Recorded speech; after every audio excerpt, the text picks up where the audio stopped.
Mhm. Okay, we're live. Welcome. Oh my gosh, it's been so long since we've done one of these. I'm like, how do I start? Mhm. Um, Welcome to our discussion of Queen of the Tiles by Hanna Alkaf. Yay! So it's been, do you have the book to hold up? Because I don't. Yes, I do.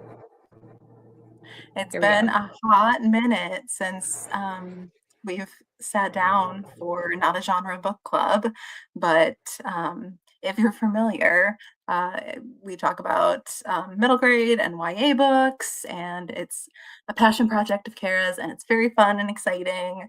And this is, we were just saying, our third of our little portion collectively. So we're excited to discuss. And there will definitely be spoilers for this book. There's Yes. no way to discuss this book without spoilers. So buckle up for that. And just some topics and some content warnings that will come up in conversation, just so you can be aware and do what's best for yourself. Definitely, there will be conversation about grief, and related to that, like depression, anxiety attacks, as well as probably discussing like abusive and controlling relationships. So there's your forewarning on those. Um, but yeah, we are going to dive into Queen of the Tiles and all things about that. Unless, I don't know, do you want to do any kind of intro or I feel like you covered it really well. Yeah, it's been a while since we had a Not a Genre Book Club episode, but we're still excited. Um, and as Julia said, it is a passion project of mine. The whole point is that we discuss middle grade and young adult books with the same kind of analysis and detail that adult books and classics tend to get, because they have plenty to talk about that is on that level. So, yeah. all right, beautiful. So there are a lot of characters in this book. So rather than kind of like diving into like character by character, sort of like, let's talk about this person, let's talk about that person, I kind of wanted to talk about overall like character impressions and also archetypes, because I do Mm. feel like we have this cast of characters that overall, um, they do kind of fall into categories that you would see like in a classic kind of like YA cast of like there's the popular girl, there's the boyfriend, there's the like kind of like dorky best friend. And some of them play into that in a more traditional way. Some of them kind of subvert those tropes. Mhm. So I guess I'm curious, like what your impressions are about like where those characters land and how you feel about them. Mhm. Yeah. So I feel like one of the most interesting things about that sort of archetype setup is like Najwa herself seems aware of that. Like, as she's kind of introducing the reader to different characters, like she's almost the one who's like sorting them into, she's like, and this is, the classic like tempestuous relationship boyfriend, like they're on again, off again. It's like really dramatic when they're together or when they break up. And then, like you said, like the best friend who's like kind of nerdy and things like that. And something that I think is also very interesting about that is that I feel like you mentioned, Julia, that like some of the characters like play into that like kind of deliberately, to sort of like obscure their motivations. And something I find very interesting is that the plot of the book overall kind of rewards you for distrusting those archetypes. Um, and not just in like the, the big like plot twist sort of things, but like there were times like you said we can go into spoilers. So like I was like pretty convinced that the boyfriend was his name Josh, or was that somebody else? Not Josh. As It the was boyfriend, Mark. okay. Mark, thank you. Um like I thought Mark had done it because like the things we find out about how controlling he is in the relationship, like instantly red flags. And I feel like the book sort of played into that without like cheapening the very real threats that come from those relationships.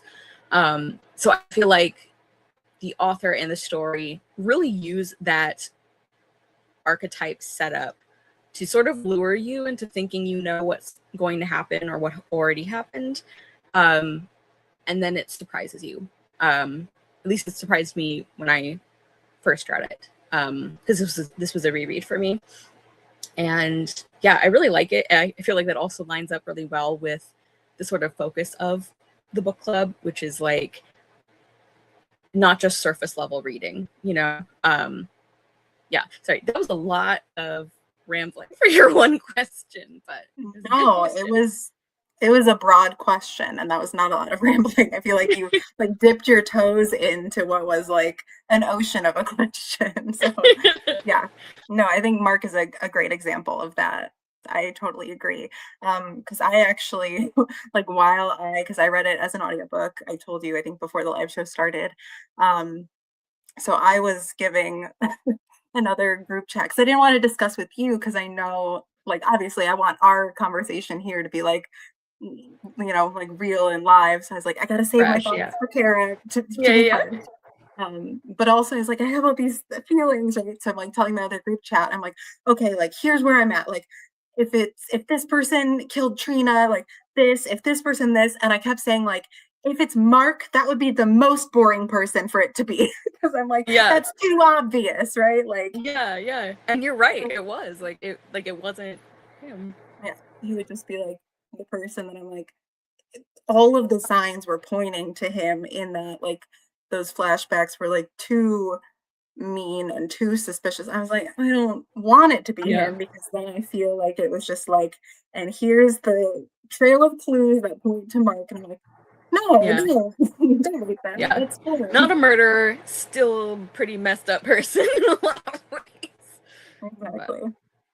And actually, it's funny too because you, I think, kind of mentioned how Najwa was like pointing those out to us in the narrative. Um, I forgot when reading that, but I think she literally said at one point, like when she is like reflecting on how she had a crush on Mark first, she was like, I know, it's like, what is this, a YA novel? Like, in the forest. Like, yeah, yeah, that yeah. totally is. I like that self-awareness. Like yeah, I liked that a lot. That's funny. Yeah, I think Trina herself is a very interesting one to dive into. Yes. Um, She's like a classic like character who technically is not on page at all, but she dominates so much of the reading experience. she's the Um Rebecca, man. she is okay, yes, I was just thinking that. I'm like, it's very Rebecca. um yeah, I sorry, I don't know if you had a question. I just sort of like No, jumped I mean, in. we can same topic, like go into Trina because I have thoughts and feelings on Trina, dude. Yeah, she fascinates me. I and again with the sort of playing on people's expectations, I find it incredibly interesting that she is very like, I don't want to say performative because I don't think it's not necessarily not genuine, but she's very obviously like feminine and girly, and she wears like tight clothes, and she's always like perfectly made up. And so everybody, when she like sits down to Scrabble, they're like, okay, girl, you know, like that she's not gonna be good.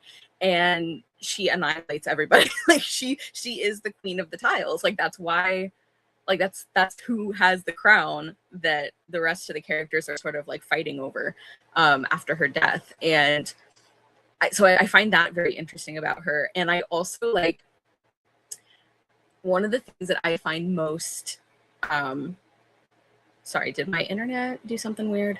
You're good. I heard everything. Okay, good. One of the things that I find most interesting about this book as like sort of a mystery, like it's set up like a murder mystery, but it's actually not a murder. And something that I find so interesting about it is that yes, it is a mystery, but it's like the mystery is focused on unpacking grief.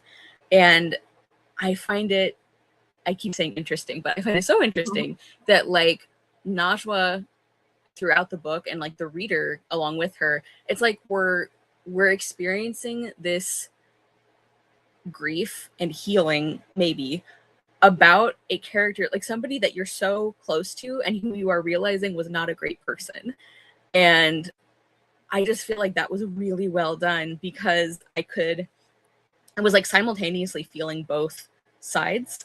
Um, because I felt for Najwa and for what she had lost, not to mention in such a traumatic and shocking way, Yeah. to like lose her best friend and lose the person who knew her best in a lot of ways. Um, but then on the other hand, the more you learn about Trina and like how she treated other people, it's like, oh, so Najwa was lucky because she was one of the like chosen few. But for other people who knew Trina, she kind of sucked. Like she still didn't deserve what happened to her. Like there's all these like conflicting emotions that I was feeling simultaneously. Mm. And I feel like that was handled really well by the narrative and by like Trina's characterization, especially. Yeah. Yeah. I do think the sides of Trina, I mean, it's like a very human depiction of like the complexity, right? Um, like you said, I like the the Scrabble side of Trina. I'm like, this is a fascinating girl. Like, wow. Like, I love Yeah. the idea of like multicolored hair, short skirt Trina, like walking in and being like, Joshua, let's take a selfie, and then like decimating someone in a Scrabble. And like, love that character. Yes. I'm a big fan. Yeah. But then we get like you said, in those like flashback, not even flashbacks, but in like Najwa's memories, and like hearing other people's impressions of Trina, and I'm like not a fan of this girl at all. I don't know if you personally read my good history book, Sarah. I don't think I had yet. No. I'll just say I literally said, let me see if I can find is it under my spoilers? Not to speak ill of the dead or whatever, but Trina can kick rock. Yeah. I don't like her, okay? Like, because I mean, Najwa is supposedly her best friend. I didn't think she was nice to Najwa. I really don't think she Yeah. was. Like, Yeah. hey, that's your best friend. You're overtaking her hobby. You're being like, oh, that's a thing that you want. I'm going to buy it before you. Oh, that's the guy that seems like you have a crush on. I'm going to swoop in first. I'm like, this is a bad friend. Anyway, Yeah. It is like a toxic friendship relationship in a lot of ways as well. And I think you bring up a good point that even though Najwa was treated better in some ways, it doesn't, like this whole time I'm like, Najwa, like you deserve better. Like you deserve like a better friend. But at the same time, it's like I get that you're grieving anyway. Um, and I think also like one of the things the book shows throughout is that grief is not rational. Like you can't, and that's an obvious thing to say, but it's like you can't predict, like you can't just like calculate how much you'll have or like when it'll happen. Like I was getting really frustrated with Najwa's mother for basically being like, all right, it's time to get over it. It's been a year. And I'm like, okay, first off, a year is not that long for bereavement, but it's also like this was such an important person and it happened in such a traumatic and shocking way and like very publicly and like in the middle of something that was like Najwa's most important hobby. Like there's all these reasons where I'm like, back off, mom. Like let her, like she's doing her best. Like it's not. Yeah. like both of them also, and it's a 16-year-old, right? It's like this is Yes. like such a premature young death, and also this is such Yes. a young person having to go through this. So it's like, Yeah. hello, that's a lot to Yeah, cope like with. when her mom near the beginning is basically like, "All right, we gave you enough slack. Like, chin up. Time to move on with life." And I'm like, I don't think that's no, like that's not fair. Yeah, it's giving like Victorian mourning period where it's like, okay, dust off your colorful clothes now. Like mourning's over. Wait, Yeah, I don't know. yeah, Um, well, actually, you know what? I have a little discussion for us about grief, so let's just kind of leap into that since we're already kind of talking about that. I kind of wrote that this book prominently features grief, obviously, and showcases different characters grieving the loss of the same person. So I kind of wanted to examine the different reactions that we see and unpack those because, like you said, grief is really complicated, and we see people grieving in so many different ways in this book. Yeah, yeah, So just it's a examine great question. Um, because obviously Najwa's grief journey is the most central, but even within that, there's very different expressions of it. Like, I don't think before I read this book, I don't know that I had read one that focused on the actual like mental trauma, like the way that Najwa like literally couldn't remember things because this was that. such a like deeply emotional and traumatic event. And as you said, like such a young person, I'm sure that played a factor. So even within Najwa's experience by itself, there's like all of these different emotions underneath the grief that are part of it. And like we were talking about earlier, it's extra complicated because she is kind of realizing as she talks to more people and as she learns more about Trina that number one, she didn't know her as well as she thought she did, perhaps. And number two, that she wasn't, maybe the person that Najwa is mourning wasn't even really Trina in a way, which is extra sad. So there's that. But then, like, as far as the other characters, I thought it was really interesting. And I think Najwa even thinks this to herself when she figures out that Josh was like in love with her, which I also like. That's one of those things where like it is kind of a classic trope, but it also is something that happens like in in real life. And so I thought that was set up well. But like Najwa realizes that he can't even grieve openly Yeah, because nobody knew that he had these feelings for her. Um, so I thought that was really interesting. What other characters was I going to talk about? There's also like I find it interesting. Like Najwa has this sort of like protectiveness over Trina's memory, which I yeah, think is another very natural and very human reaction. And like I especially understood why Najwa was so upset with the way people were like the way, like I think she even describes it as like fighting over her body or something, like because they're immediately like who's going to be the next champion, and it's like okay, I know that a year for you guys was plenty of time to process this, but like this, like Nashwa is also here. And so to do this in front of her best friend just seemed like really cruel. Like at best, it was like extremely unobservant, to just do that. But uh yeah, yeah. I don't know where I was I going with even that. know, like, they're not, the ones, like, grieving, but, like, kind of related to it. Um, I don't remember their real names either because she never uses them, but Tweedledee and Tweedledum, Yeah. bless them. Actually, this is mean. You gotta know their names, girl. Um, like, that kind of, like, true crime element of it all, which felt, like, so, like, icky because 'cause I'm like, "That is Yeah. so fresh," and to just, like, corner someone's best friend and be like, "Hey, tell us everything about her," and it's like, "Hey, this is literally the place where she died, thanks, like, can we Yeah. not."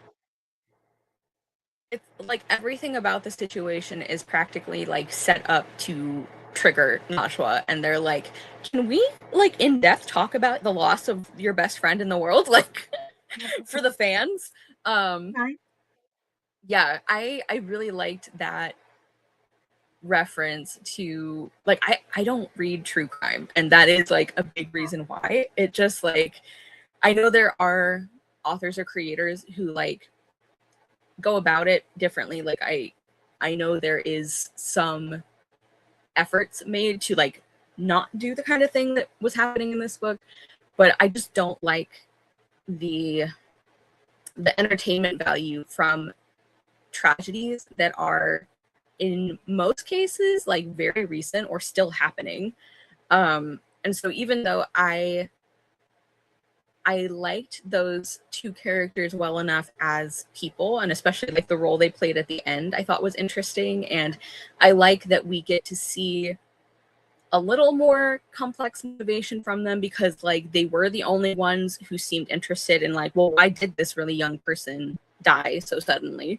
Yeah. Like all of that I appreciate, but I still feel like I don't think Najwa was being unreasonable for like shutting that down because that is so, like you said, icky, like just taking advantage of somebody's grief like that to like try and make a name for yourself on YouTube. Like it's just, yeah, I don't like it. I think that if they had emphasized the expose aspect more, like making it into sort of investigative journalism more obviously rather than like true crime, I think that would have made me feel a lot more positively towards them.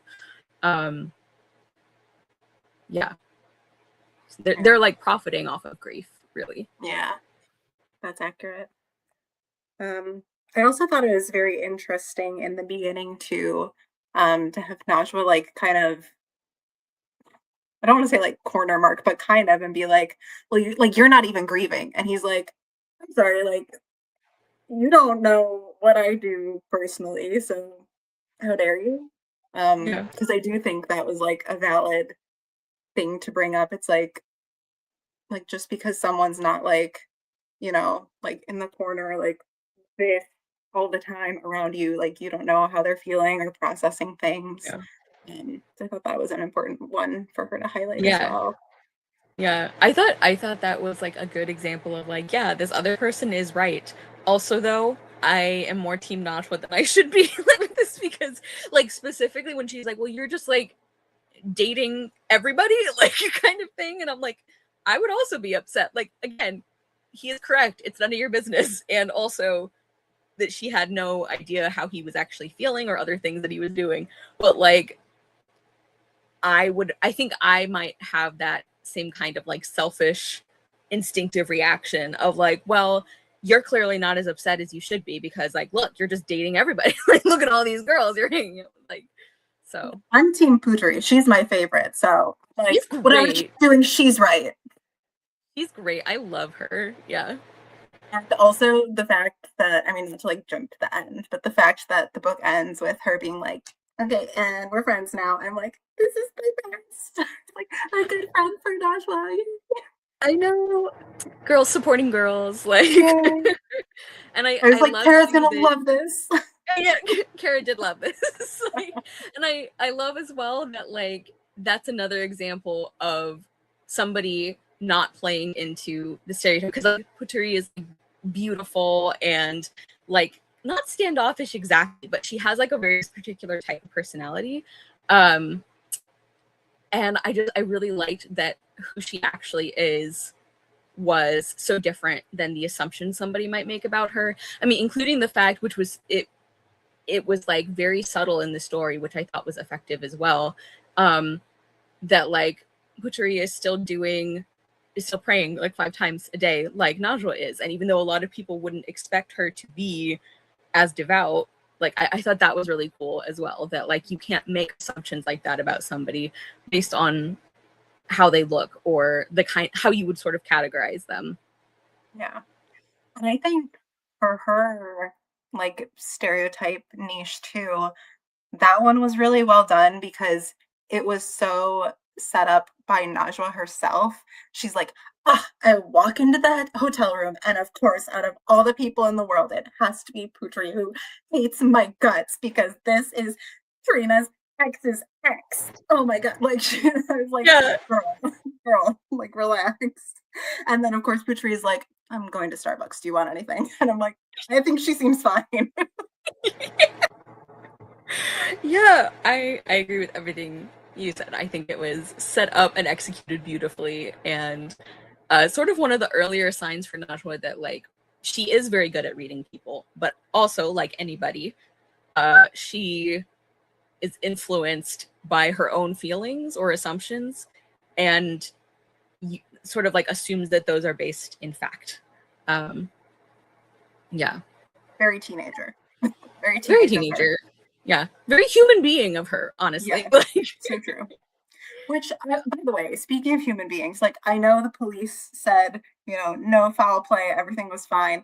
But personally, if I was a parent and I was sending my child to a Scrabble tournament where someone had previously just died of like mysterious collapsed circumstances, on TV in front I of, yeah.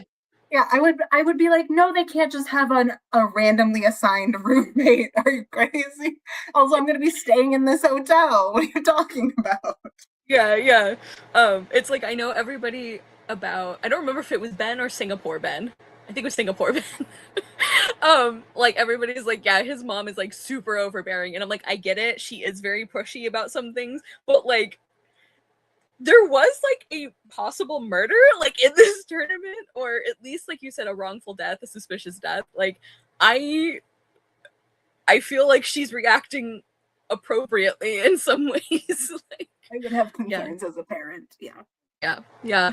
Um, there was something else I was gonna say that you were talking about with the yeah, so like the ending, like the no harm, no foul thing.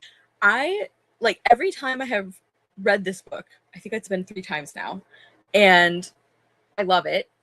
But every time I get to the end, I'm like upset because it's like I feel like somebody should be punished. Like I feel like there should be some kind of consequences.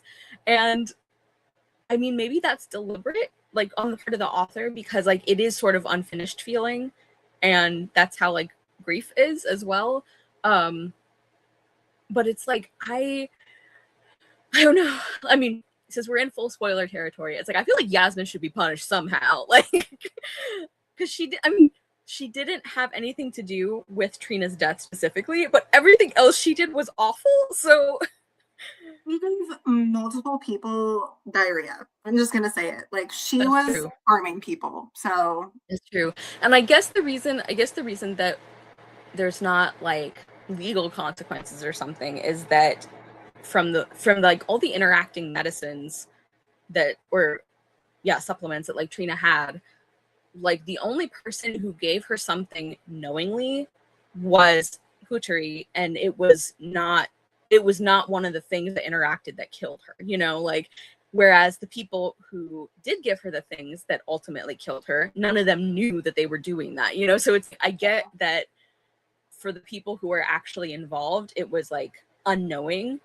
But like I get to the end and I'm like, I feel like Yasmin should be in jail. Like I know she's too young, but it's just like I don't know. It feels like there is justice missing from the resolution. yeah, Um a ban from Scrabble for a year is not justice. Let me tell you what. yeah, and I get it's very upsetting for Yasmin, but I'm like, this was like the kind of like manipulative, like bullying and like psychological torture practically. Like this is the kind of behavior where it's like if she's not already doing some of these violent crimes, like I feel like she should still be like this feels like a prelude to violent crimes. Like it's just like concerning. Um yeah, I don't know. I feel like there should be some kind of consequences that we did not see. Yeah. Um And she should lose her Instagram account yeah, also at the for very least. impersonating someone else. Yeah, yeah. Um and it's just like it's like the way that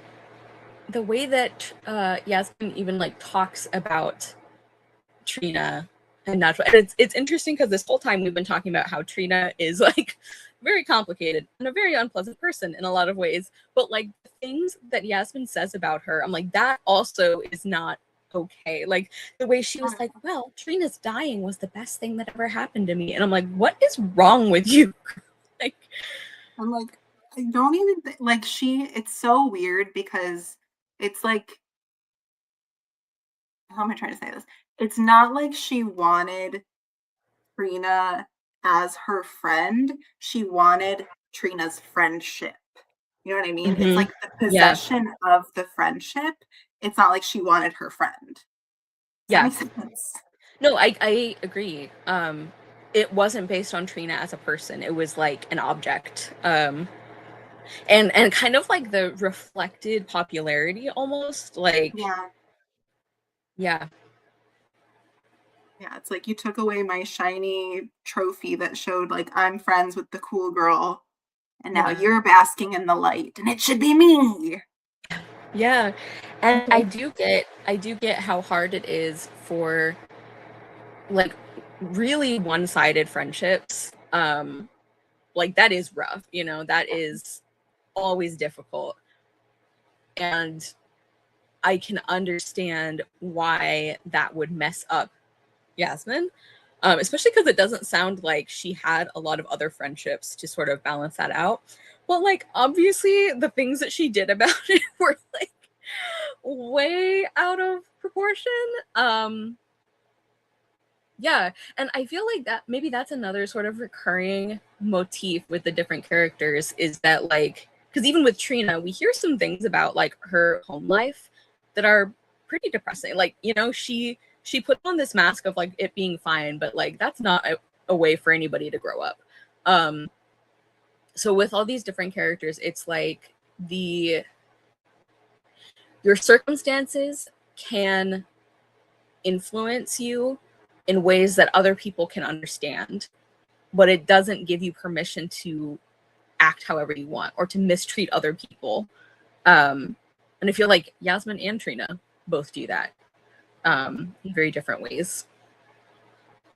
So Yeah. true. Yeah. I know, because it's so funny, like, in her big kind of, like, villain monologue at the end, it's like, she's saying all this stuff, and I'm like, "Girl, you're crazy, like, they did not wanna hang out with you," and then she has this, like, one, like, very raw, real, vulnerable moment where she's just like, "How hard would it have been to make us, like, a threesome instead of just 2 friends?" And it's like, "Oh, like, yeah, I guess." Like, "Aw." Like, don't Yeah. put it like that. Yeah, But it's like you can see how if something had happened a little differently or if Yasmin had made a different decision, like at any of these points in time, like things would not have happened the way they did. Um Yeah, and like Yasmin is still responsible for her actions and her choices, but like you understand how people can be like pushed into like a set of choices almost. Um Again, not to excuse her behavior, but like we see with Najwa and with other characters that like loss of a person or loss of something, it messes with your head and it messes with like the kind of person you are. So I thought that the story did a good job of helping us understand characters like Yasmin or Trina for that matter without ever like trying to excuse it as like, well, they had a hard life. It's like, no, you still have free will. You're still responsible for your decisions. funny because you're you're so good at talking that you've led again into another talking point that I want to talk about. But also you because in my like little thing that I wrote about grief, I also put a little bullet point that says Trina's parents because it's interesting, like, we barely hear about Trina's parents in this book, but one of the, like, only things I do remember hearing about them, like, from after her death is them just, like, asking Najwa, like, "How do we, like, shut off her Instagram?" Which is, like, I don't that's, like, one of the only or did they also did it say her mom, like, also just, like, kind of called Najwa sometimes just to, like, talk? Am I remembering this correctly? I think there was something about that. Yeah. That does sound familiar. So they are very interesting characters because like even they are not completely flat. Um they're still like infuriating as parents. Like and did it even say, or am I maybe I'm thinking of a different book, but it's like they didn't seem to want a kid that much, but they had one, so they just like No, gave I think her that, all the money and things that she could want and ignored her existence, basically, yeah, I think which is that's, horrible, horrible. Um, and you can kind of see how that would maybe set Trina up to not understand how people treat each other. like or at least it would make it a lot harder for her to sort of develop that ethical understanding by herself. um yeah, but her parents are very interesting because like you do see these glimpses of like, oh, maybe they did care about her a little bit, but like that's not enough. It's not like that doesn't absolve them of like a lifetime of ignoring her. And it's like kind of the definition of too little too late, where it's like after she's dead they're like, oh, maybe we should have made more time for her. It's like, yeah, yeah, maybe so. only, yeah.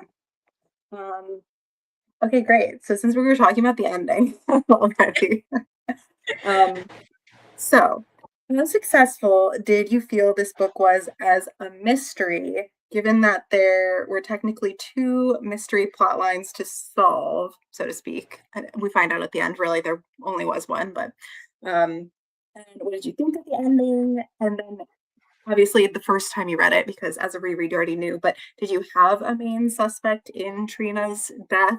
We kind of talked about Mark a little bit, as Yeah, the excellent red herring that he was. exactly. Red herring and red flag just perfectly in harmony. Right, right. um yeah. um so I'm just organizing my thoughts a little because I have a lot of thoughts and feelings on the ending.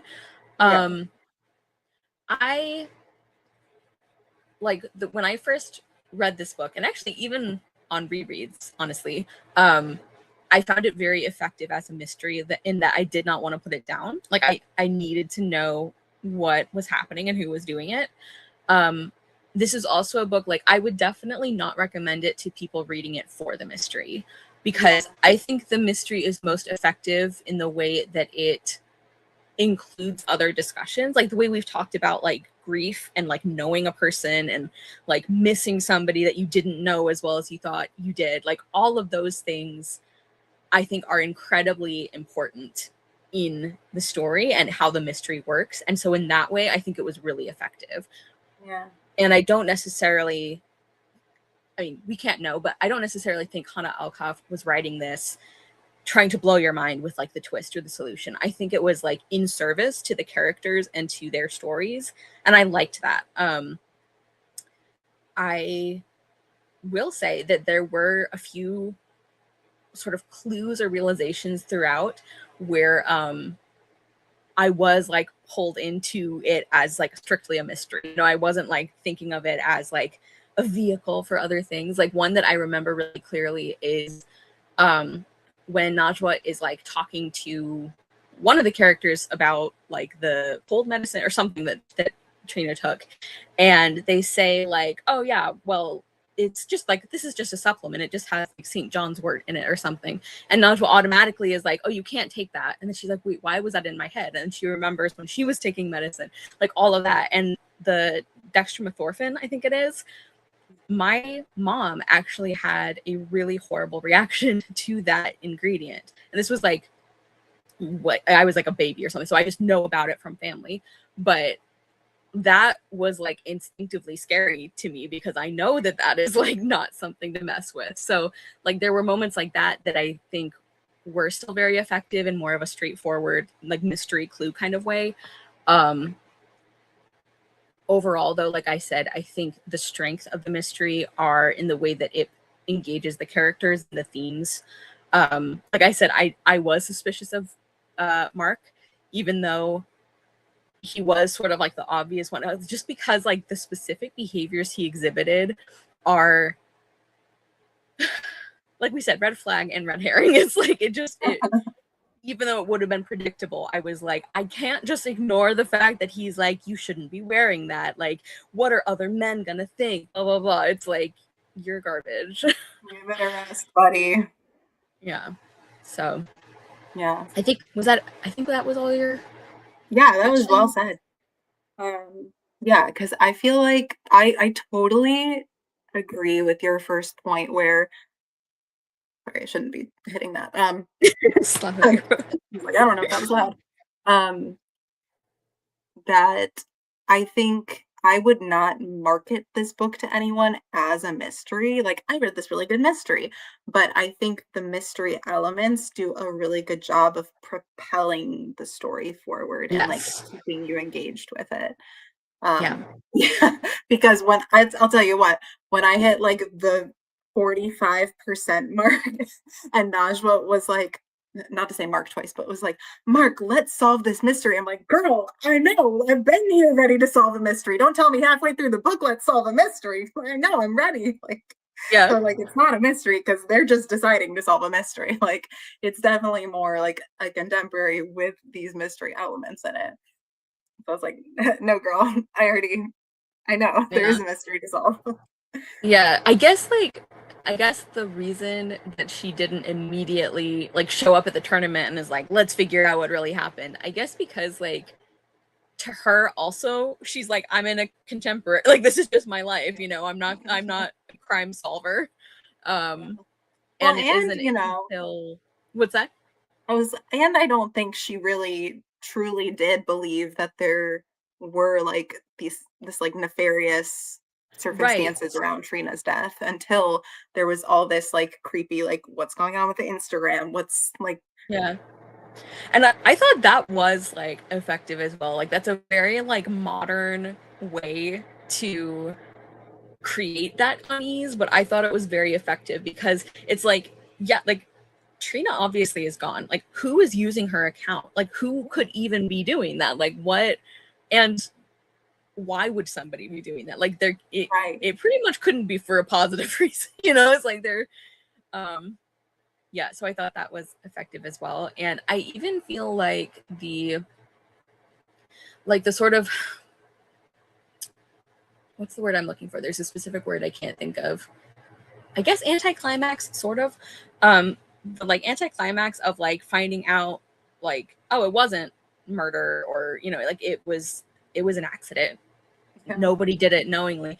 Like in a way, I feel like that is also purposeful because like it poor Najwa, but it really sort of plays into her like wanting there to be answers, like wanting there to be an explanation for why Trina was taken from her.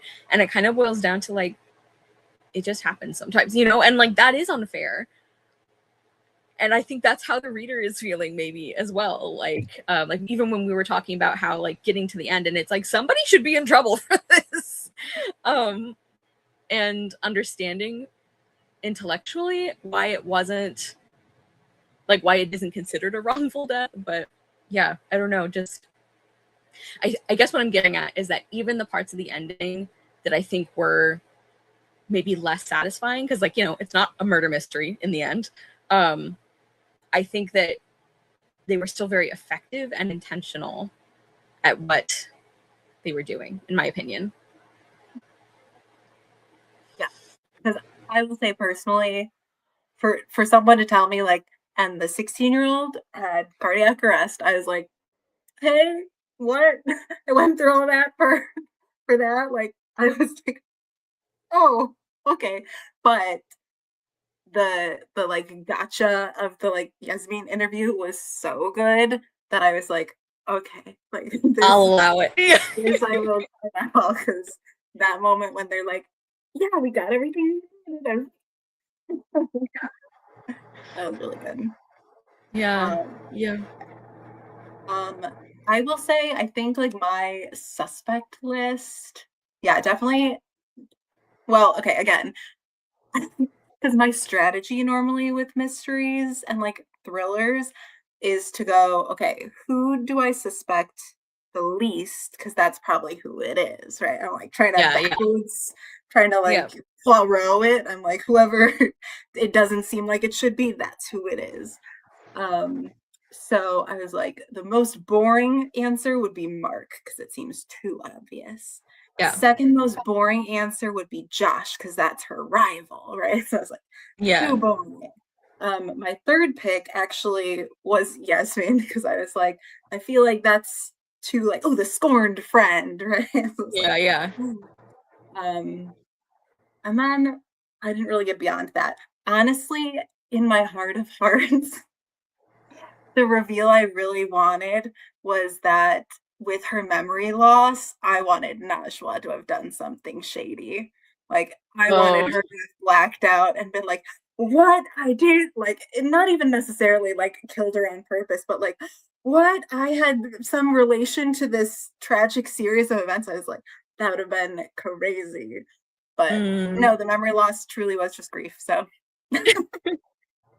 Yeah, I am not a fan of like psych, it was the narrator all along sort of thing, but then it would have been I a do thriller, not think a mystery. yeah. And I do think though like the sort of holes in Najwa's memory, like that could have been an interesting thing to like even the fact that like her and Trina had a fight that she didn't remember at all.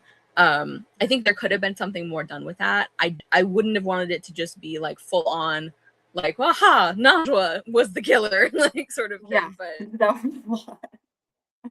But I think actually wasn't the fight disproven? Wasn't that Yasmin lying to her and trying to make her oh, I thought yeah, maybe you're right, but I 'cause thought there was some discussion there might they have been, had that was about another character. probably. But I could be wrong because like when you said that I was like, "Oh yeah, I do remember that." So 'Cause I think I'm she maybe texted her sister and then she was like, "No, I don't remember you guys fighting." And she was like, "Oh, okay. Yeah, you're probably right then. I don't remember either. But I could be mistaken. Remember, it's all it's all right here from the audiobook." Um, ooh, okay. Okay, I'm gonna save this question because I think it's more interesting, and I'm gonna go with this question right now. Um, so, what did you think of the setting of the book, and how do you feel that it impacted the story? so on a more like literal level, like I haven't read that many things set in Malaysia. So like I really enjoy that aspect and I really liked that it was just like a part of the story. Like this Hana Alkaf wasn't like trying to like explain Malaysia to like, white readers or anything. And it's not like it was I don't feel like it was like defining. Like this isn't a story that I feel like is defined by its setting like some are. Um, but I liked how normal it was to include. Like they would like even like some of the like words and dialogue tags that they would use um, that are like common or slang in Malaysia. I thought that was very cool. And like little things about like the fact like Singapore Ben, to like Yeah. distinguish him from yeah. And about the physical book. Did any of the like non-English lines have like footnotes or like things in the back Oh, or anything? I was just okay, just yeah. curious. And it was the kind of thing that I think you could very easily pick up on context, like what, like, okay, this is somebody saying like goodbye because that's the only thing that would make sense here. Um, so I didn't feel like it suffered for not having footnotes, and I thought that was like, I know there's always a lot of discourse over like if words should be translated, and I feel like this book did a good job of showing like you don't have to do that. You don't need to spell everything out for the reader. Also, it'd be easy to Google, like if you really were like, have to know word for word what this says, you could probably Google it. Um, so there's like the literal sort of setting. And then also, I feel like part of the setting question is like it's not exactly a closed room mystery, but it is a lot of suspicious people altogether. Right. And I really found that very effective. Like how like it just like intensified all the tension because like, you know, these are a bunch of like teenagers, and then you find out maybe one of them is also a murderer, like, and that you might be rooming with somebody who's like, um, so I thought that aspect, and also the fact that because this is the kind of event it is, there's not really a lot of like adults around. Um, I thought that was very interesting. And I feel like that also came up in the way that, like, you know, sometimes when you have stories with like an amateur detective, it can be really annoying to like you can read it and you're like, okay, but why? Like, you're a random person. What makes you think that you could like solve this crime that the investigators can't, kind of thing? But I feel like this book, it makes sense because like nobody is listening to Najwa or to anybody else who was like, hey, maybe this like teen girl dropping dead was like not normal. And they're like, it's fine, we looked into it. And even though it ends up being an accident, it's still something that like they didn't understand why until these kids were like, hey, we lost our friend and we kind of care why. That the adults were like, oh yes, okay. I guess we'll allow it. So I feel like the lack of supervision made parts of this more like believable as well. But yeah, like I was talking about before, I just think the very confined space, like even though they do leave the hotel a couple times, it still feels like a very insular. It's almost like a bottle episode sort of feeling. And I really liked that, and I feel like it really like escalated the like emotion and like the reveals, and yeah, I liked it a lot. Yeah. Um, I mostly agree overall. I truly think this might be the first book I've ever read set in Malaysia, so that was fun and different for me. Um, I will say, didn't I did like that it didn't have to, like you said, be like taught to the reader, like Malaysia, this is the languages that we speak and this is the currency we use. Like, I don't want to like, like that. I didn't love having to figure out the setting via context clues. Yeah, Like it was really, I really and truly did not understand where we were until, well, one, I remembered, I was like, okay, wait, I think, well, because we got to the part where they were in the diner and she's like, we went to an American style diner. And I was like, we are not in America. We are nowhere in America because you went to an American style diner. Because, like there's a lot of places in America that are diverse. So I was like, you could be anywhere where there's this many people speaking this many languages. And I'm like, this is fine. Um, and then on Goodreads, when she's like, what does she say in her little bio? Unapologetically Malaysian books, I think is what yeah, her little yeah. bio says. Yeah, yeah. Why I hate middle grade.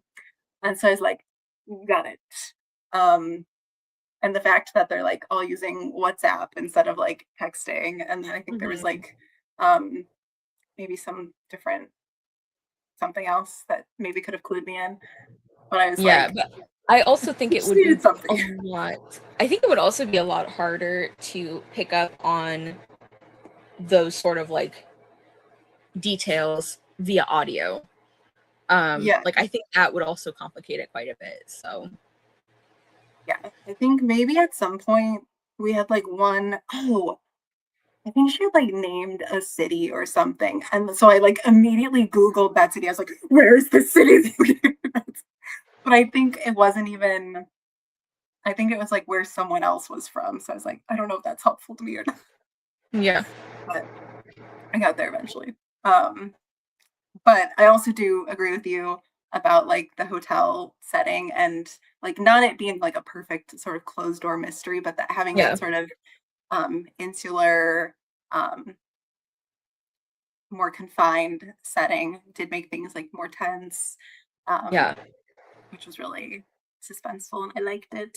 And yeah, yeah, it really playing into like the lack of adult supervision of it all. It played into the story well and I liked that. yeah. Um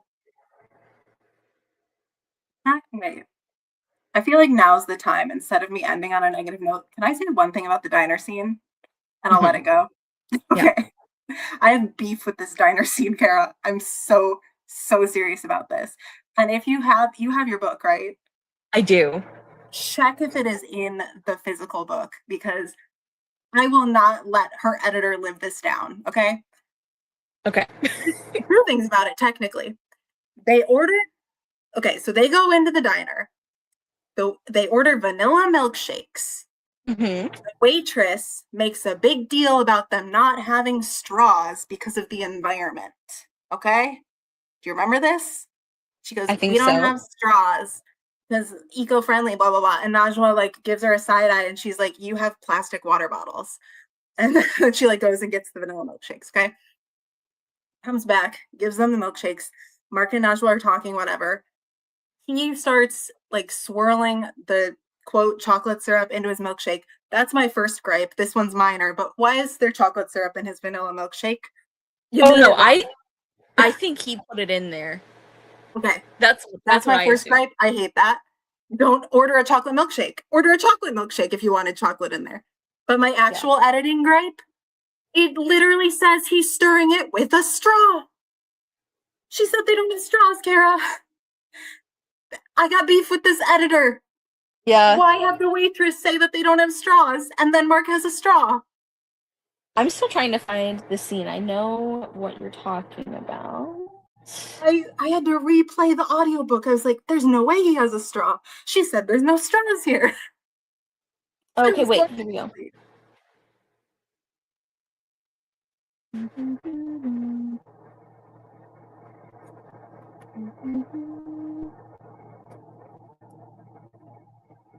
Okay, I found the scene. I'm just looking for the part.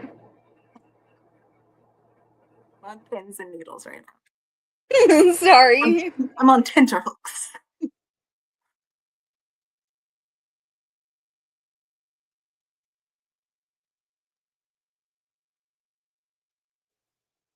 Okay, so it's ordered.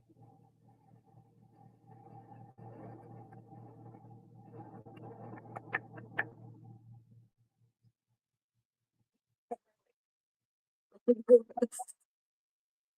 What? I'm changed sorry. it. I'm like nervous. I'm like, what if they changed it? Not crazy. I'm looking for. This is so frustrating. Like I saw them order the milkshake, and now I'm looking for the waitress to come back with the drinks, and I can't find that Yeah. yet. Wait. They probably talked about a lot in the meantime because they were talking about mystery stuff. Yeah, I guess. And Plot, I guess. The okay, milkshakes are what here it important. is. What's important, guys? Talk about the milkshakes. Yeah. Yeah, okay, so here it is. No straws. New policy from the management. Help us do our part to save the environment. And then Nasha's like, you serve bottled water. And Mark is like, got it, thanks. Team Nashua. Okay. Which I do love her being like, you serve. It's like, I'm not letting this go. Yeah. Um, yes, it does say he stirs it with a straw. What's wrong? Okay, thank you. Just had to say my piece. Yeah. Okay. So now the editor knows that I beef with them. Wouldn't have happened on my watch. I would have been like, That's right. spoon. That's right. Anyways, and he would have stirred whipped cream because why is there chocolate syrup in your vanilla milkshake, sir? Anyways, I back. see Mark 100% seems like the kind of person though who would, rather than ordering a chocolate milkshake like a normal person, order vanilla and then put a shit ton of like chocolate syrup. Like Mark would, I feel. A contrarian. Yeah. Okay. I do have another question. Yes. This is fun because we've been talking about plot stuff. I have a writing question. Ooh. Okay. And I look so academic because I put my pen back there. Okay. So sorry, I'm all hyped up now that I had my straw conversation. You're riding high on the straw. Yes. Okay. So um obviously we all and they talk about this in the book too, but we all think of Scrabble as a word game, but they make a big deal about pointing it out as being very much like a numbers game, a logic game. Like it's not just like, oh, you've got to know words. It's like, no, you've got to think about like the numbers, the math of it all. What are the odds you're gonna still have those letters left in the bag? You've got to add it up and think about your bingos and your triple word score. And I like, you've never made Scrabble sound less fun to me. I will say, like, I don't want to play anymore. but that's neither here nor there. But I think that's so interesting because in terms of like how she wrote the book, I think the word game is very much like playing into how she wrote the book, like the Yes. writing itself, and the logic and the numbers very much like falls into the plot itself. Um, Mm. yeah, picking up what I'm putting down. Mm-hmm. So, what are some examples of how Hannah Alkaf utilized like the Scrabble itself in her writing? And then what are some thoughts and feelings we have on those techniques? Love the question. So first, I had not like obviously the Scrabble playing into the writing is like I think a pretty clear element of the story, but I had not gone a step further and like, oh, so the logic and the math is more of like the mechanics of the plot and the mystery. So I thought that was very cool that you mentioned that. Yeah. Um, yeah, so I think one of the things that came to mind first when you were asking that is like the way that everybody acts like Nosh was weird for caring what the words mean. And it's like I I that's yeah, weird to me that it's like a word game among other things, but they're like you don't need to know what that word and it's like but how can it seem strange to you that that would be something someone enjoys? Like, I understand if you're the kind of player who's like, I just want to memorize how to spell it and like, you know, where to put the letters and stuff like that. But like the fact that like multiple people are like, yeah, nobody cares about that except Najwa. And I'm like, you're at a Scrabble tournament. Straight up say to her face, nobody cares what the words mean, Najwa. And I'm like, No, I know. Um, and then like so there's like that big piece of it where it's like apparently this is a weird hobby Najwa has of like caring about the game they play. Um, which but also, also, oh, go ahead. oh, no, I can piggyback off that. I remember. Okay. Also though, I think it is like the I was thinking about this before the live show where it's like Najwa, like the way that she'll sort of like play word games in her head almost like or she'll like think of a word like to describe a very particular situation that happened and things like that where it's like I think that is just part of Najwa's personality and like why she loves words and why she loves Scrabble. It also kind of felt like, and I don't remember if they said this outright, but it feels a little bit like a coping mechanism as well. And I don't mean like an unhealthy one that she shouldn't be doing it. I just mean like it feels kind of like a way for her to understand situations or make them more manageable, I guess. Especially with the grief and the anxiety that she is going through, it feels like a way for her to put a framework on something that lets it feel more manageable for her. Um, so I think it's like partly just a thing about Najwa, about who she is and what she enjoys doing, and also maybe um, like a very practical way she's developed of getting through this really difficult time. Um, and then what was the other part of your question? Writing techniques, right? About the Yeah, what you oh, and then there's thought of. even the sorry, what? But And then there's like the very clear connections of like the Scrabble clues for this like mystery that is uh being laid out for her. So I thought that was interesting. And also like because we know now who was sending those and that they were like targeting Nashua specifically, they were kind of like taking advantage of the fact that she loves words and knows words and is the only one who cares about definitions like that. yeah. Um, yeah. Also, sorry, I'm just remembering now, whatever the last word, what was the last word that was the clue? Was it Um, Janiform? yeah. That was crazy when she was like, and it also has men and like wah or nosh, whatever. I was like, now you're just going too far. Like, you're being ridiculous now to be like, it also has parts of our name in it. I'm like, you're just playing with me now. You're toying with us. That's Yeah. silly. Yeah. Anyway, um, yeah, great examples. You know what? I genuinely, writing that down, wasn't even thinking about the little Scrabble clues in the Instagram. So thank you. Thank you for bringing that up. Yeah. Um, Also, can I just say, unrelated, that I think that was so well set up, the whole Instagram thing, that that was already, like, speaking of coping mechanisms, like, Najwa's little thing to, like, just DM into the abyss, which is, like, so sad also. Um, Hmm. that that was, like, set up that way, that she just already was messaging Trina anyways, so to have that, like, Instagram already on our minds, that was Yeah. well played. Yeah. Um, I feel like some of those like technical aspects of like the like little pieces of the mystery I thought were very well executed. yeah. Um, but yeah, sorry, back to the Scrabble and words. Yes, yeah, I loved your examples. I loved Najwa's like dual word association things that she would do in the Hmm. book. Like I thought I was gonna get really tired of them, and then I was like, no, these are really endearing to me. Yeah, yeah. Like, And it was like some of them were so interesting where it's like because there's some words that I know, like, yeah, they it's weird. They have like two opposite meanings or they have two very different meanings. Like, and there's some she's like, well, fewer people know that it also means this completely unrelated thing. And I was like, it had never even occurred to me that this word had a second meaning. So yeah, I learned things. Like, yeah, yeah.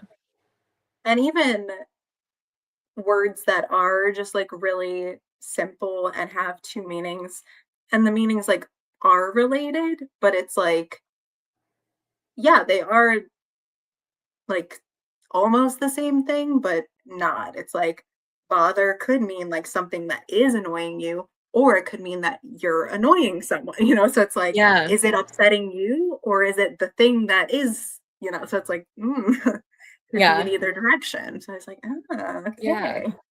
And like the way that Najwa would like I was saying earlier, like the way that she would sort of come up with words to describe like situations, kind of like you brought up with Janiform, where it's like, all right, that's a little like much, you know. There were some of the words that Najwa would sort of like come up with, or like a situation would like she'd almost like look for a word that would like fit it. And there were some times where it maybe didn't work for me quite as well. Like it felt like a little bit more of a reach, which I think makes sense because this is something that Najwa is doing that she enjoys and finds interesting, but also maybe that gives her a little bit of comfort. So it's not necessarily a bad thing that as the reader I'm sometimes like, "Oh, okay, that one didn't hit for me as well." But some of the ones that did were so interesting. Like the one I that I find most memorable is contronym, and the way that she would describe Trina as a contronym, but also like their friendship as a contronym. And then like she would like follow that train of thought and she would end up thinking about like something that at first glance was like completely disconnected from the original point, but she would like tie it all together in a way that I was just like, that's so smart and so like interesting. Like I really liked that. So What point? Yeah, it is. It is still just so funny that everyone was like, no one cares what the words mean now. I could not let that go the whole book. I was like, first of all, if you guys know what the words mean, it's going to help you know more words because you'll know root words. You'll understand. It's like spelling bee logic. It's like yeah, you yeah, will yeah, yeah. know more words. Also, like y'all are playing a word game. What do you mean it doesn't matter? Like I said, like I get if that's not your preferred strategy, or if you like. It sounds like there are some of the characters who it's like the thing they enjoy about it is like the math and logic, and not the words. Like the words are just a means to an end. And for Najwa, that's not the case. So I'm like, all right, you might feel differently, but like, how could you like in this game you play that is very important to you and that is completely based on words and knowing words? How could you be like, nobody cares, Najwa. It doesn't matter. Okay, it did reach a point that was like a little silly goose to me when I was like, okay, but also like you're all teenagers who I presume go to high school. You all seem very intelligent. I bet you're in, schools where you're getting good grades. So like I know you know some of these words. Like, I know you know some of the definitions of some of these. Don't play with me like you don't know. Like when Yeah, Najwa was like, and this is a type of Inuit like sailing boat. I'm like, yeah, sure. Of course, no one knows what that is. Like, that's fine. yeah, yeah, But when she's like, Mark, this is what a towel is. I'm like, boy, you're 16 years old and you don't know what a towel is. I'm gonna fight you. What do you yeah, mean? You're on a was he a swimmer? You're on a swim team and y'all never played poker together? Like, I don't know. I'm yeah. like mad about it. For some of the characters, I assumed it was like they were intentionally like, no, I'm keeping all of my brain space only for Scrabble math. But like for Mark, that doesn't really make sense because he's like a more casual player. He doesn't strike me as like somebody who intentionally prioritizes knowing one thing and therefore does not let other knowledge enter his brain. Attell was crazy though. Like, she should not have But explained to you. what was that? But Attell was crazy though. I was like, I don't think she should have to explain this to you. I know. That could just, I mean, Mark is also the one who, rather than ordering a chocolate milkshake, ordered a vanilla one so he could afford chocolate syrup. So really, it It's tracks. a character flaw. I just think that's so weird. Like, I understand if they didn't have a chocolate milkshake like to order, you would like make your own. That's what's hanging me up about that scene. You're like the continuity, and I also am bothered by continuity problems. But He's syrup in his pocket. He's like, don't worry. I can make like, I it. got you. Mark's secret straw. He's like, straws. He's like, I do. Yeah, yeah. Forget the environment. I'm not concerned. Yeah, yeah. Oh my What did gosh. you think about the way the book sort of left off with Mark's character? And especially like how sincere he might be about like changing. What did you think about that? I'm asking the questions now. No, that's a good question because as we've established, Putri is my girl. So I have cause to be dubious. Um, I mean, I do think from what we see in the current events of the book versus like what we're told from like memory, we're not really seeing as concerning of behavior during like the present in the book, so to Yeah, speak. If anything, we're seeing more of like secrecy, some like shadiness and like just like yeah, sneaking around and like you have to tell her, no, no, no. It's like, tell me what? It's like, okay, don't keep secrets. yeah, Um, but the red flags in the past were so bright red that it uh is concerning. yeah, And I don't think that it is because it feels like Mark just tries to blame it on the specific relationship, which I don't think yes, works. To just say, yes, Trina and I were so wrong together that it made me act that way. I'm like, I don't think that's how that works, yeah, actually. yeah. I agree. I think you made great points. I do appreciate that both Putri and Najwa, like when he's like, "Hey, like I just want to, like I understand if you don't want to, but I'd like to get another chance," and both of them are like, "Prove it first, and we'll see." Like it's not like a, "Oh yeah, definitely," or like, "If you get better, we'll be friends," kind of thing. It's like you need to do that anyway, maybe in the future. Like I appreciate that was at least established. Yeah. Um, But yeah, I think you brought up a great point about like it doesn't seem like he's really taking responsibility for his behavior. It kind of feels like he's excusing it based on the relationship. And like I do think it was a toxic relationship, but like we were talking about with a lot of other characters, circumstances do not like absolve you of responsibility for your choices. And like you said, the red flags were so red. Like, I mean, isn't there a scene he like breaks something, right? Like Yeah. I some think some he like pushes her a little. yeah, like there were things where it's like, okay, this is not just like, ooh, I'm a little concerned. This is like in the handbook of like abusive and controlling relationships. So yeah, if like I want to leave space for people to change because I know people can if they are willing and they put in the work. And so he maybe will, but I am also a little hesitant. Yeah. And it partly could be like you alluded to the fact that we have these sort of like memory or flashback scenes where we like see all of this behavior. It could be that because our experience of him is weighted so much to that, like we don't really know that much about him in the present aside from um I guess some of the events of the story. But even allowing for that to like weight our feelings on him, I still think there's reason to be concerned.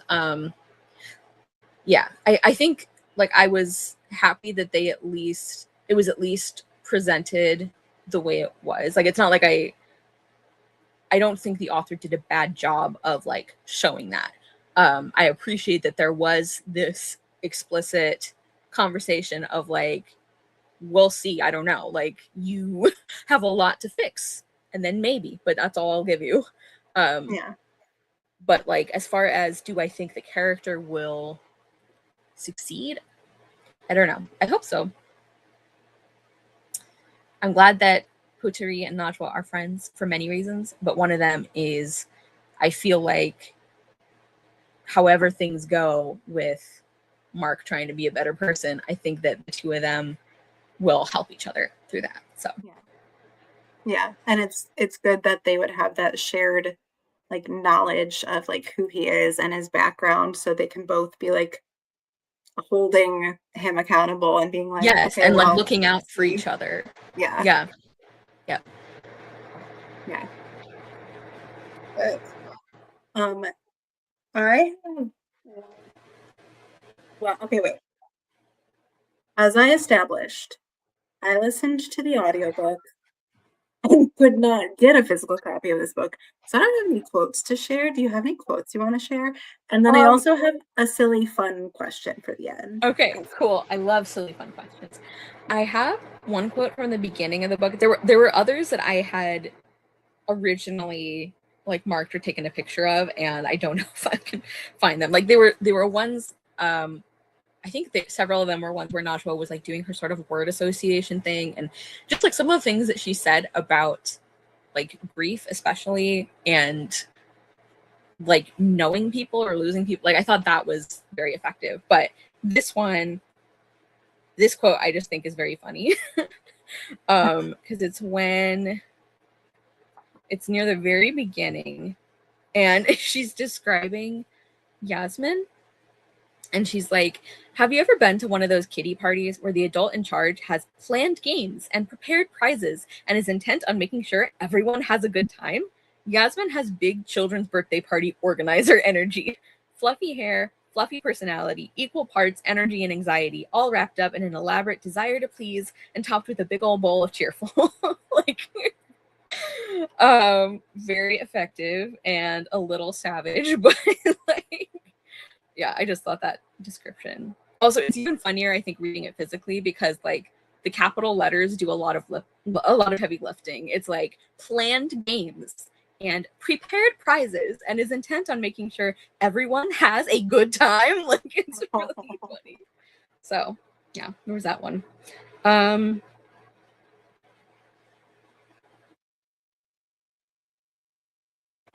yeah.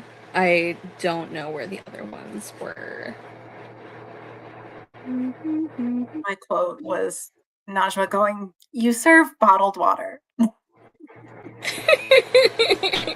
And Mark just being, we're great, thanks. Yeah. Yep. Oh wait, maybe there was one near the end with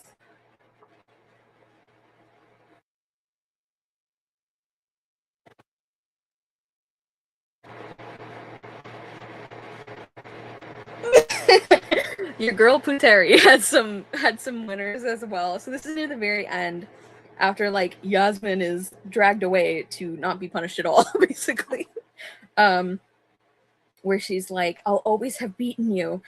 And Naja was thinking, like, but was it worth it? I thought as they escorted her away. What does it mean to be queen? Why does it matter? Maybe none of us deserve the crown after all. Maybe at the end of the day, it was always meant to be Trina's. Another reminder that even in death, her shadow is long and inescapable. Puteri sighs noisily, dragging me out of my memories. I'll probably regret asking, but what are you thinking? I'm thinking about braconids. I knew it. I knew I'd regret this. Which apparently is a type of parasitic wasp that leeches on another creature and prospers at their expense. So, Of course. yeah, it's like funny and profound because then Puteri asks, and Trina was the Braconid in this situation? I shrug. I guess that's what Yasmin thought. Puteri reaches up to tuck a stray hair behind her ear. Do you think Trina knew how Yasmin felt? Maybe. I gaze out the window at the cars lining the driveway, waiting to take all those kids home. But the Braconids of the world don't always think about how their victims may feel. Don't tell me you feel sorry for her now. After everything she did to you, everything she tried to do, I sigh. I can't help it. There's something pathetic about the whole thing. I agree with both of them. Like I think they really captured those torn feelings we've been talking about. So yeah. Honestly, I can't help but feel like Najwa should just, I mean, I know she loves Scrabble, supposedly, but I feel like she should break free from Scrabble and just go into the spelling bee route. That's I feel like she could really thrive there. I that would be something I think she should try. I don't know that like I would want her to like ditch Scrabble altogether because that would make me sad on her behalf, especially because this was her thing before Trina showed up. Scrabble for fun. What's that? Just do Scrabble for fun. You don't have to Yeah, yeah, compete. yeah. I don't know. People are crazy. It That's true. also showed me that, because I think that I tend to think I have a mind where I like word games, and then anytime they had a word to unscramble, I was like, I don't think I have a mind for word games. I think what it is that I'm a visual person. And so Yeah. hearing them say letters out loud in an audiobook, I was like, Oh no, absolutely not for me either. Like I yeah. Yeah. If I can look at something, if I can write something, like I think I do a lot better. It's actually like I had that realization, a similar realization about myself kind of recently where um I don't even remember which like video game or computer game it was or something, but it's like, people will describe like, oh, puzzle games and blah, blah, blah. It's like, I always thought that I don't like puzzles like in game format. Like, that's just not something I enjoy doing. And then it was like, oh, it turns out I do when it is this very specific kind of like, I don't even remember what like format it was, if it was like a spatial thing or I don't know, but it's just funny and kind of validating to be like, oh, like I am, this isn't just something I suck at. It's like a specific kind of thing. That's, yeah. okay, great. Um, okay, my last silly little question Silly is questions. if you personally have any favorite words, and if you do, I'm going to find out their Scrabble score for you. So cute. Okay, I do actually have a favorite word ready to go. It's sublimation. Ooh.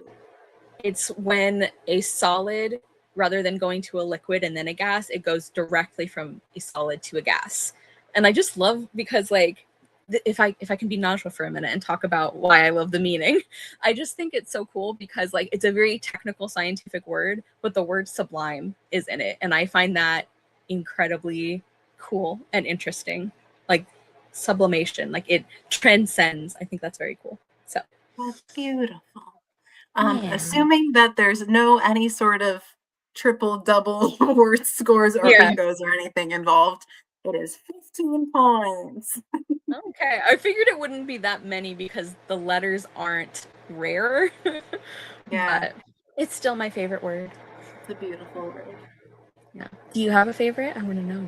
I always say my favorite word is verdant. I really like that word. That's a good one. That's a Um, good word. yeah, you'll know I get really excited anytime I'm reading a book and they say verdant. I'm like, I said my word. It's Because it happening. does Yeah. come up a lot in novels. And it's worth 11 points. Okay. I I thought got it'd be the more V. with the V, but yeah. Yeah, but fewer letters than sublimation, you know? Yeah. Yeah. Um, That's a fun little question to end on. I love that. and I think that about wraps it up. I don't know. Did we have anything else? I think you did an excellent job of covering our bases. Oh, I guess we kind of didn't talk overall thoughts, but like, what was your impression? Are you gonna read more by Hannah Alkaf? Like, Yes. Oh my gosh, so true. Please hold because I have Goodreads open right now. Actually, it's so funny that you ask because this book in particular, like, I liked, but I didn't like love. Actually, discussing now with you, I think I appreciate more than having just finished hmm, it. hmm, Because I did it 3 stars. Um, but I didn't recognize Hannah Alkaf just by her name alone. And then going to Goodreads, I was like, I know you. Because I already had The Weight of Our Sky as want to read, and I've had it like since before it came out. I have The Girl and the Ghost as want to read. So like I've hmm. been wanting to read her books.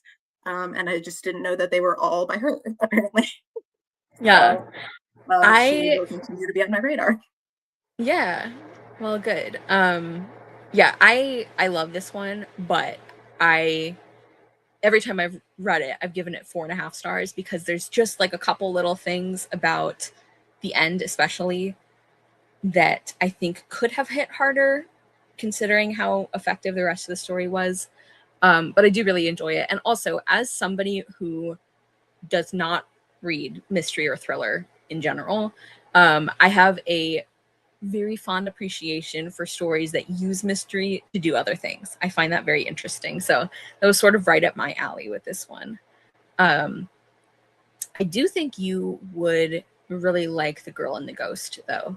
Um, I'm looking at, yeah, I have a bunch of other books by her on my want to read, and I've read a few of them. Um, The Hysterical Girls of St. Bernadette's is an I'm incredible title. excited. Yeah, I'm really excited for that one. I think it is like loosely based on, is it the dancing sickness or is like another variation of that? Um, That does but scream. I think judging by this book, she's gonna do the atmosphere very well. But yeah, screaming hysteria. Interesting. Spooky.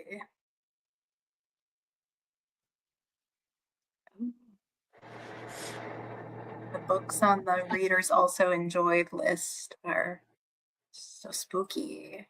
Mm.